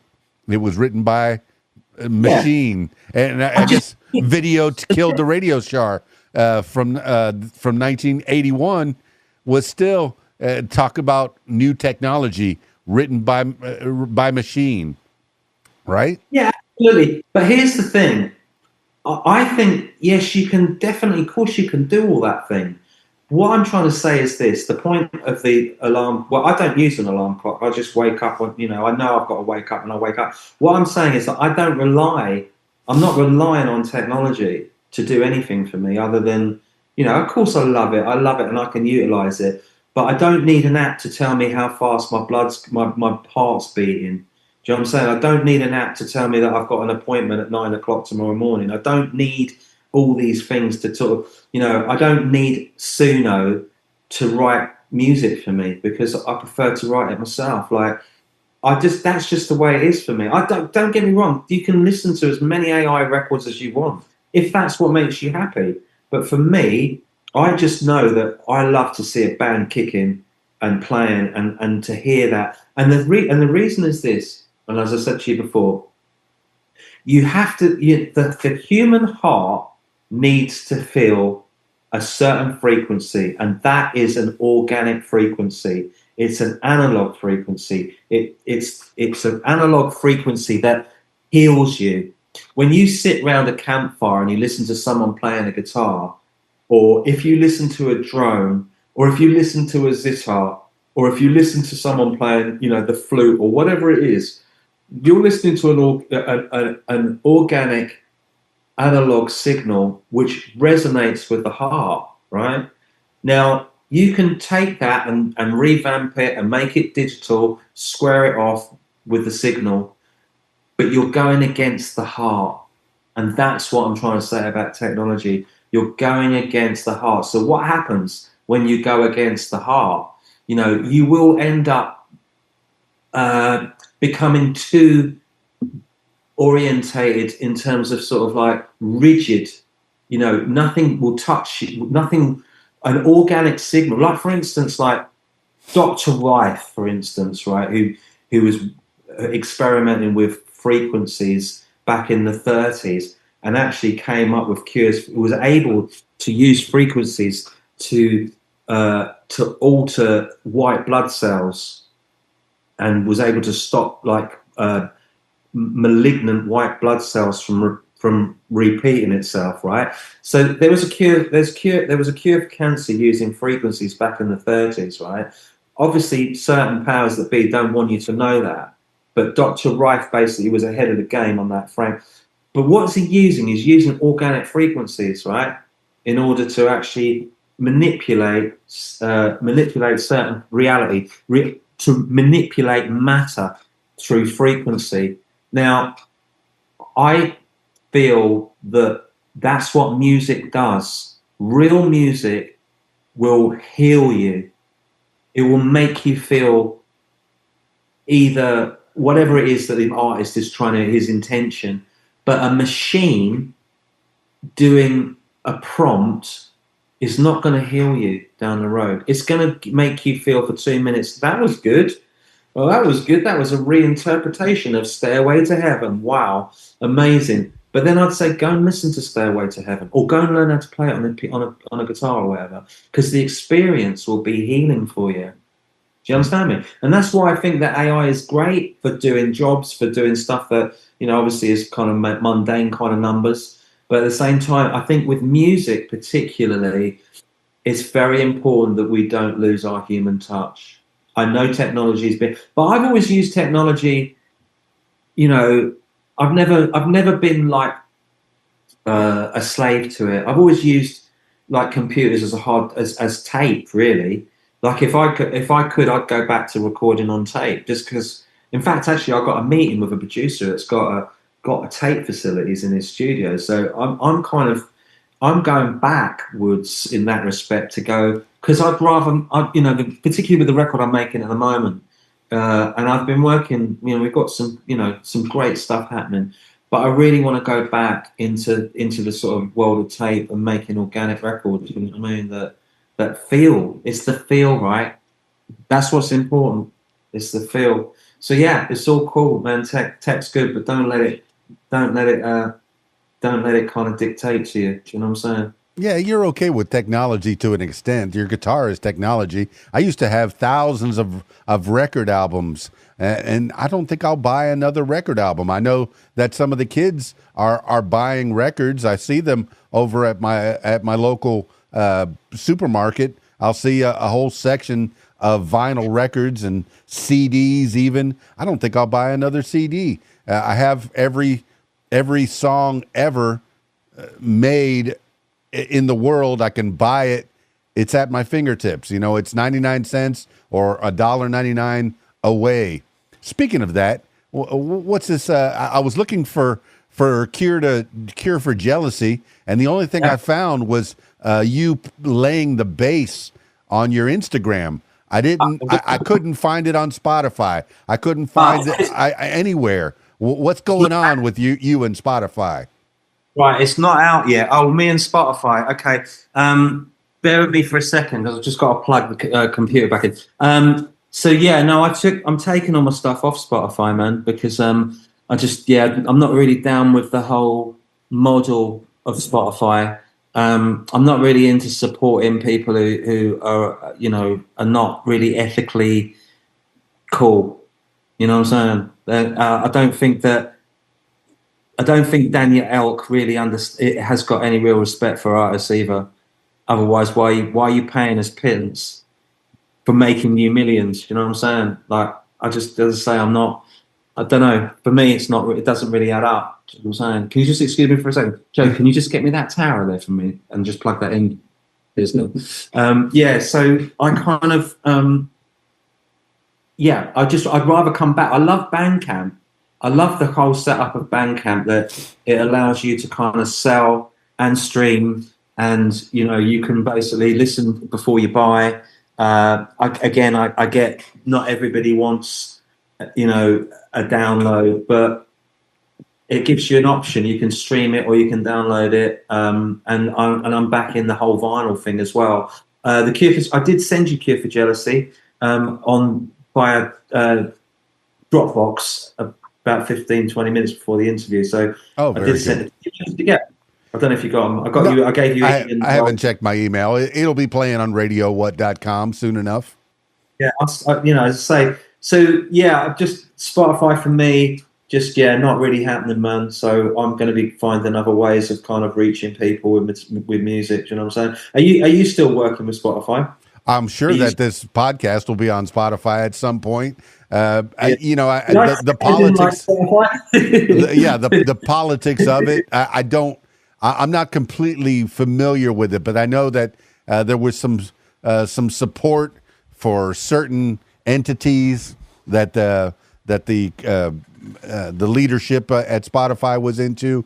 But I think this podcast will go worldwide, to go everywhere, global. And if it ends up on Spotify, so be it.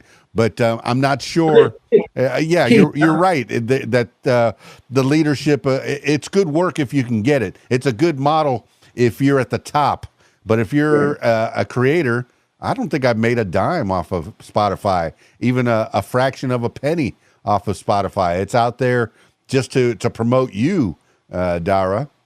We had a million streams on New Kind of Normal, and the money that came off the back of it was just nothing. It was like a nothing kind of burger, And I guess coming out of kind of selling lots of records back in the day, a million records would have been would. Do you know what I mean? Like if we had even a million downloads at $1 a pop would have been a million bucks, right? So, Yeah. It's what are you doing it for? You're just supporting someone else's kind of, who's not even doesn't even seem to be into music.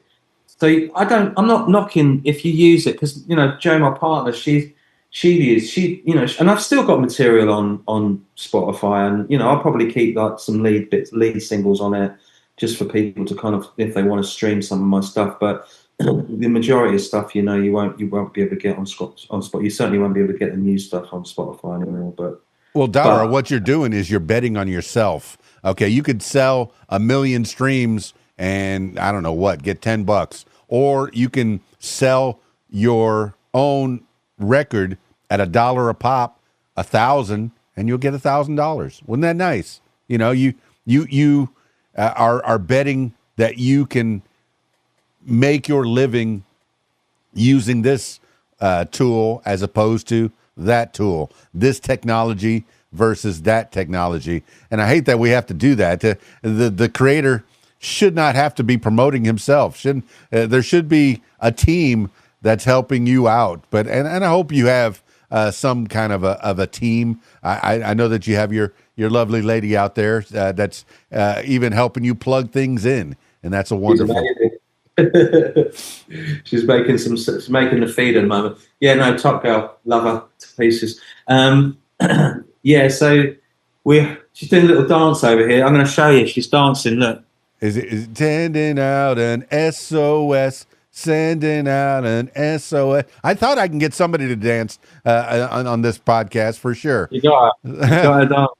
I feel for the people that are listening only to the audio version of this. Check out the video, and you'll see Darragh and his lovely lady. You put the video out on YouTube, though, don't you? It'll be out there, yeah. And then I'll split it up into little clips and put it on TikTok here and there, like little 30-second, 1-minute clips, and do all that. I do all the things so I can promote you, Darragh, and promote myself as well. It's mutually beneficial. It's a beautiful thing to be able to do and to be able to talk to you. And we do, we're not kind of like, holding back on subject matter. We do sort of like, we cover some ground. We're not on Conan Bryan or whatever, and Conan O'Brien. We're not sort of having to kind of like watch our P's and Q's because we've got like, I don't know, sort of like some system behind us that we've got to try and protect. We can just sort of say it as it is. Do you know what I mean? And if people feel it, they feel it. I've been making 3-minute videos here and there and putting them out on YouTube and TikTok and Instagram and Facebook. And the latest one, and I know you wanted to touch on him, the latest one that I did was something about the Epstein files. Nothing too specific. It mentioned Ghislaine Maxwell, and it mentioned one other person that had brought a civil suit towards him. But it's really broad and really general. That the Epstein files contain celebrities and politicians and different people, shakers and makers, and some of the people that are mentioned in there just because you're mentioned in those files doesn't mean that you have criminal wrongdoing. But I know you wanted to speak on how this particular moment in time is changing the world in many ways. Yeah, I mean, I think, obviously, sort of, people within the sort of framework of the entertainment industry have always been kind of pawns in a bit of a game, and there's been restrictions in terms of what you could say or what you can't say. I mean, even if you were signed to a major record label, you have to be careful, because you've got managing directors and shareholders that might not like your political views. So, you have to be careful. And also, you don't want to isolate. Like, even when we were talking about like the woke thing, I don't want to isolate myself because I'm not anti-woke. I'm saying it's all about balance, and I'm bringing the tribes together. That's what's important for me. It's not about sort of standing in a corner kind of going, I'm right and you're wrong. because I'm not right all the time, and I want to hear everybody's point of view. But I feel with this moment in time, is it has woken people up, people who probably would rather have stayed asleep, to realise kind of like what is actually running the planet. You know, what is any of these events meant, like from the world wars to, you know, to the assassination of JFK to, the destruction of the Middle East, to any of this chaos. What has it, like 9/11, what has any of it meant? And, people have kind of just accepted these events as being random, and they're not. They're not random at all. And so what this has done is it's lifted the lid on the power structure and how it works as a bit of a pyramid in that respect of, like, at the very, very top of the pyramid, you've got the serious players. Not mentioning any names because I don't want to wait. I'd like to kind of wake up tomorrow and still be able to sort of ride my horse, Mm-hmm. But yeah, so you've got the pyramid kind of vibe, and then you've got, the kind of the politicians down the next line. Then you've got the CEOs of all the major all the companies, and then you've got the sort of the entertainers who are actually the mouthpieces for the top of the tree. You understand me? They're kind of, they're there. Like I said to you before, like if I was still signed to a major record company, I would have been probably briefed on what I can say and what I can't say because of the politics. If I said something that the shareholders didn't like, I'd be reprimanded and I probably wouldn't get the next advance. Do you know what I mean? Which is, you want to progress. So you either fall in or you don't fall in. And if you don't fall in, then you're out on your arse, basically, trying to sell a record that, no one's heard because the radio doesn't want to play you because you've been blacklisted for whatever reason that is, and I could go into that. But I think that what you're witnessing now is people are starting to see the power structure. Notice I do that as well. Let's see, there's the power structure of what is running the show, so that there's no excuses for you to not know what's going on.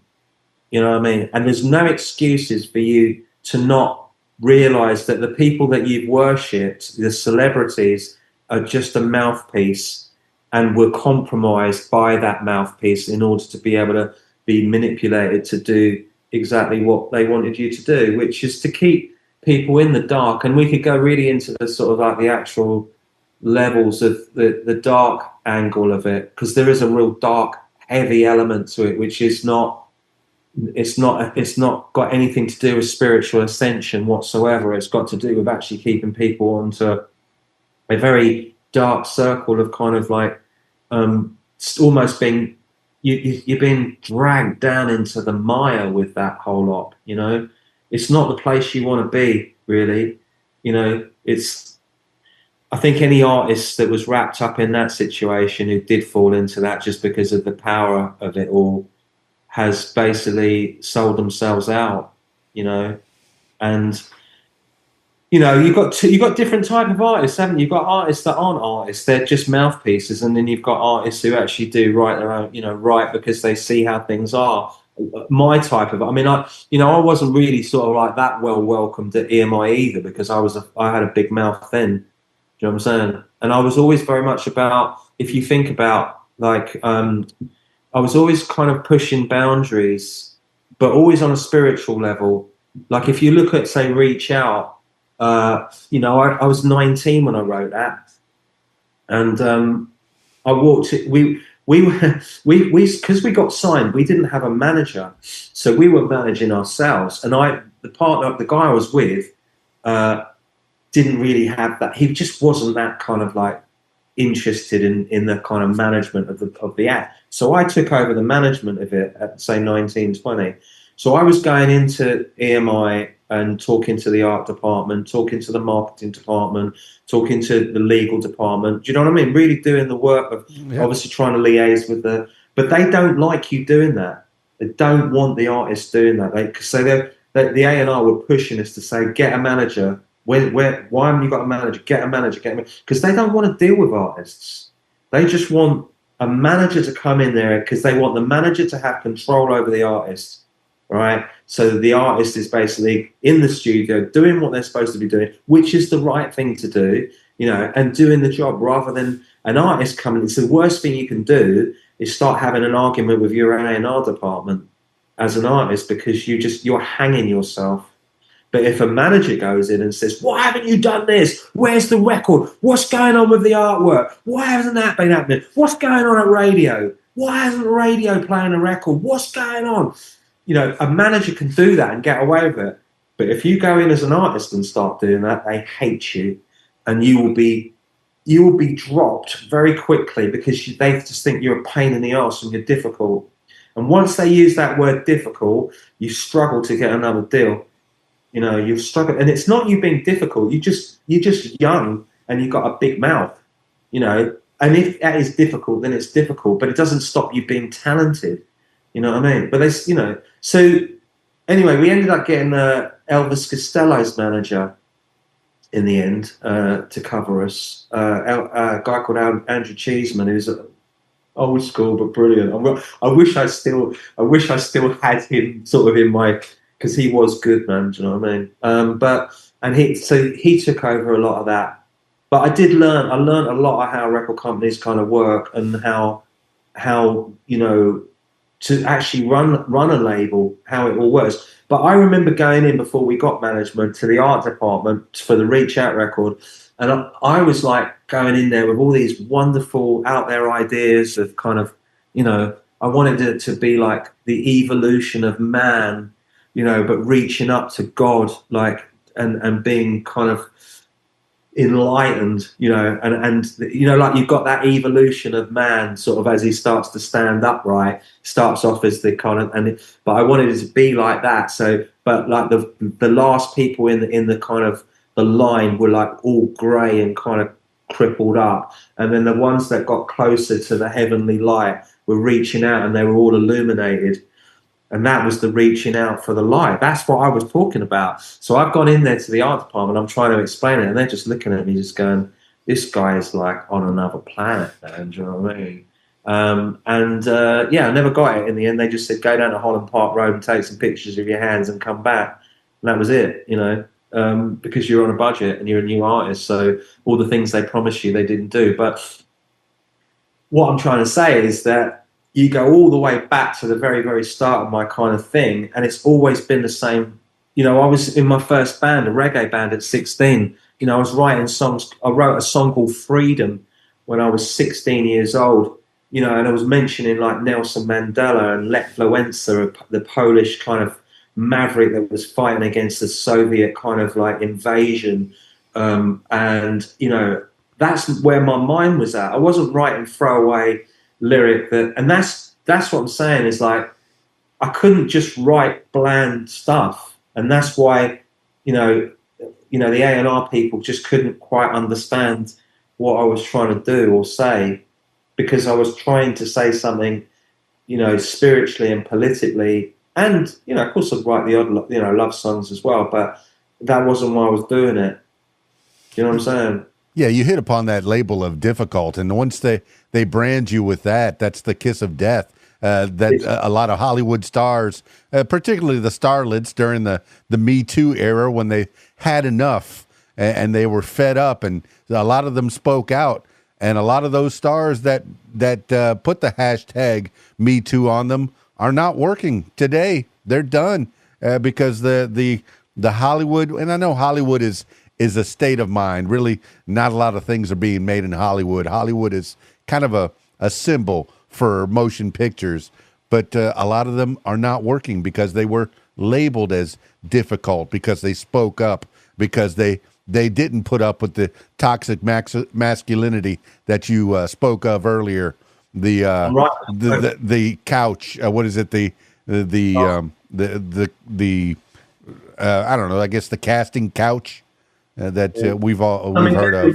They were right. They're absolutely 100% right to do that. I mean, I think it's horrific that you would use your position to and that would be the audition, that an actress who's talented has worked her guts out to get to that position, and then she's expected to do whatever they expected her to do to get a role in a film that she's way more qualified than. Do you know what I'm saying? Somebody that did do that. I just find it's so sad, and so much talent has been lost because the wrong people have been running the show.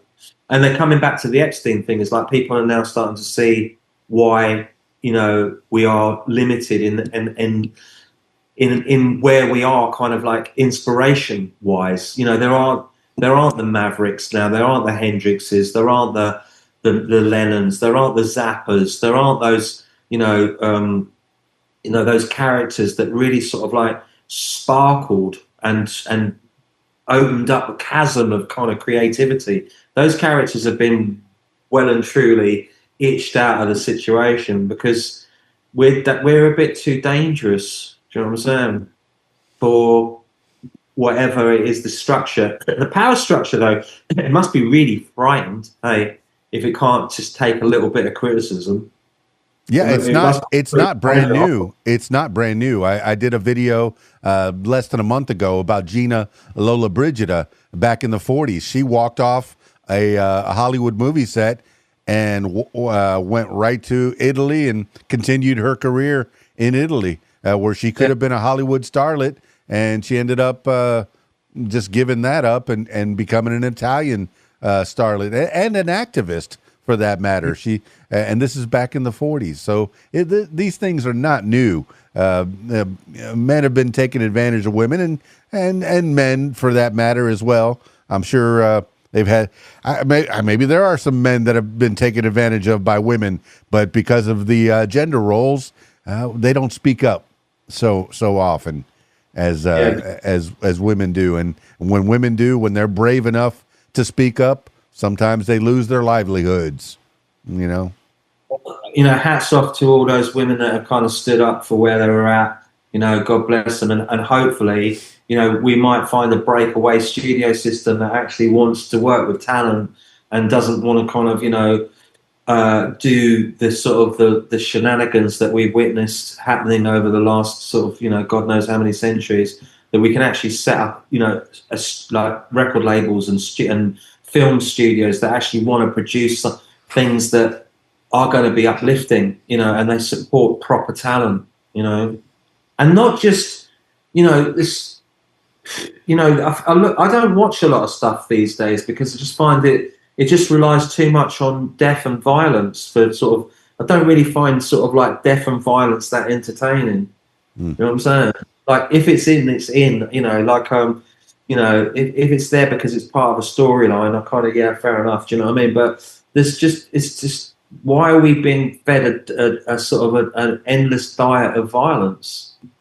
What's that doing to us as beings? Do you know what I mean? Why isn't there any sort of movies being made about, I don't know, people who have kind of ascended into genius level, like a modern day Jesus Christ that's come back to the planet and realizes that the place has gone down the toilet and, uses his maverick powers to sort of save the world from destruction.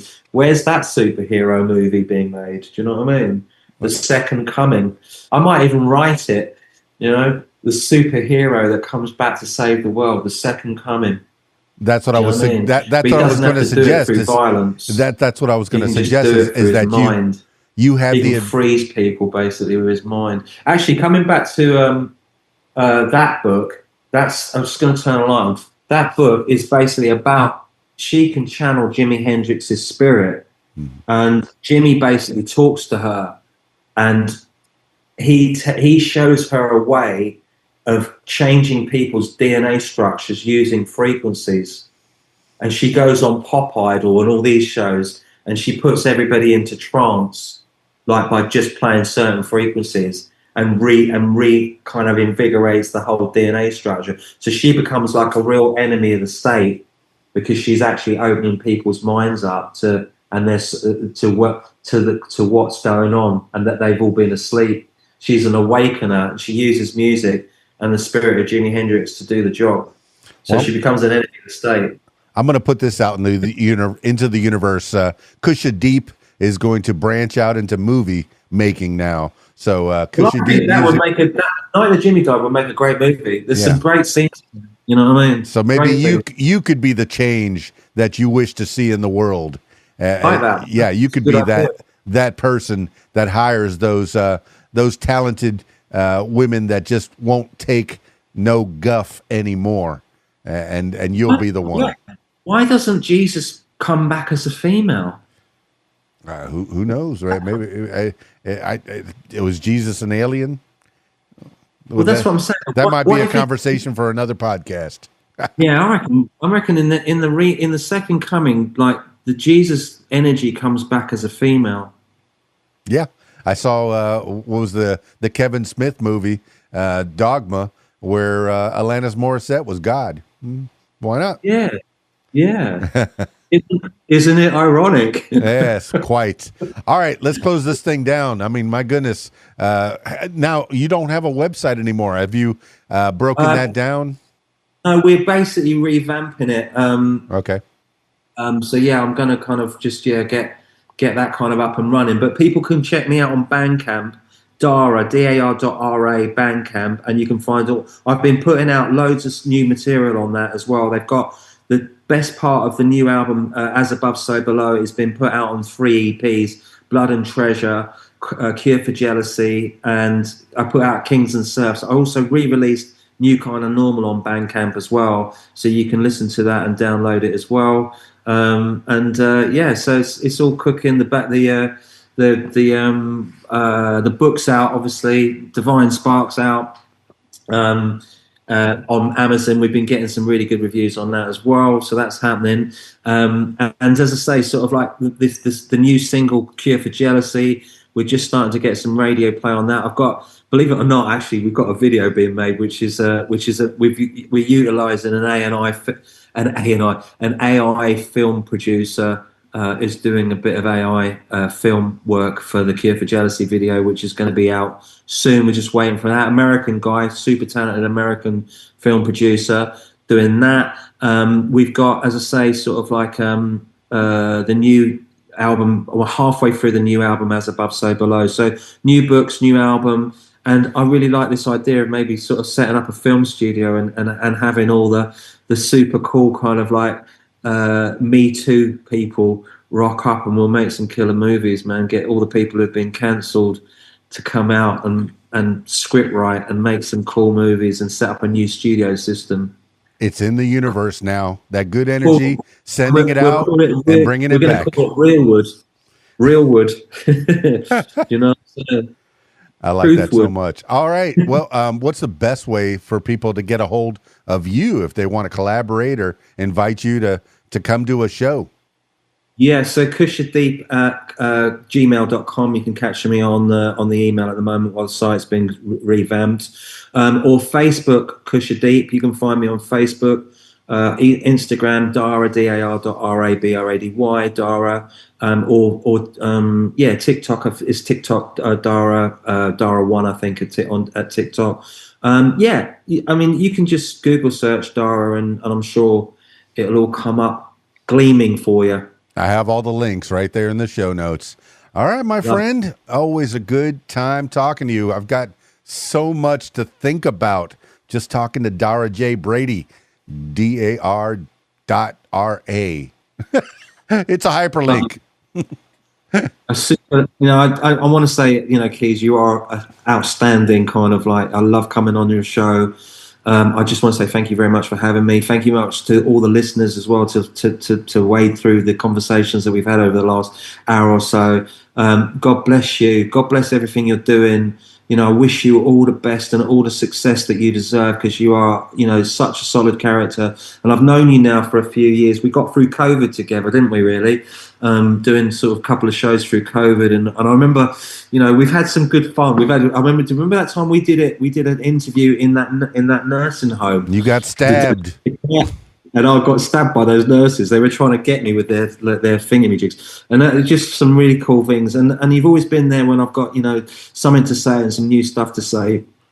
So I just wish you all the best. Thank you so much. And I really mean it. You are a star. No, the pleasure is all on this side of the microphone.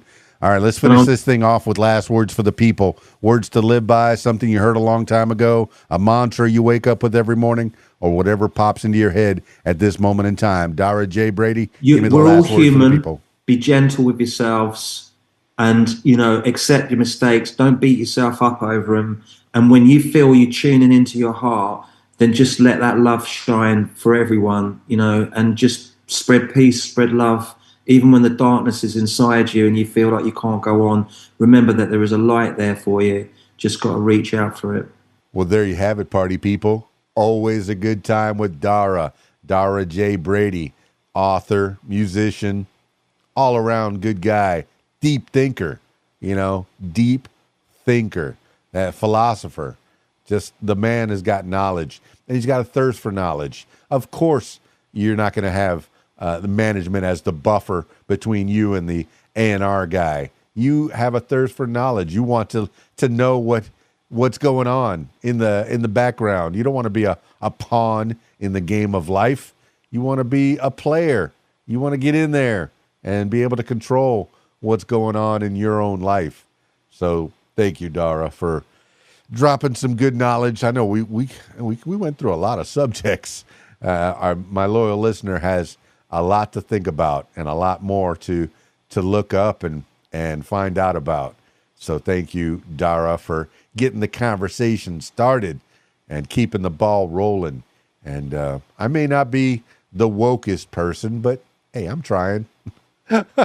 I'm trying to be nice to people as I was brought up, and I don't want to use that as an excuse.